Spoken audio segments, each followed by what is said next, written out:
200 টাকা নিছো মানে? আচ্ছা মা, ঠিক আছে। আচ্ছা, এই শোনো, বলছি অনেকদিন থেকে তো বাবার বাড়ি যাইনি, যাবো কয়েকদিন যে ঘুরে আসবো। হ্যাঁ, ঠিকই বলছো। ঠিক আছে, 2 দিন থেকে আসো, যাও ঘুরে আসো মায়ের বাড়ি থেকে। আচ্ছা, ঠিক আছে, তাহলে আমি রেডি হই। এই শোনো, আমি যাচ্ছি, হ্যাঁ। আর তোমার মানি ব্যাগ থেকে আমি 200 টাকা নিছি।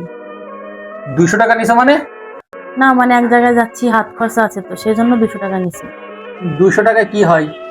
এতদিন পরে বাবা মার কাছে যাচ্ছ, কিছু না নিয়ে গেলে হয়? কিছু যদি না নাও তাহলে তারা কি ভাববে? শ্বশুর শাশুড়ি ভাববে জামাই খুব টিপটা। আর তোমার ছোট ভাই বোন আছে, আব্বা আম্মা আছে, তারা ভাববে যে আমার ওয়াইফকে টাকাই দিই না। এই শোনো, এখানে 2000 টাকা আছে।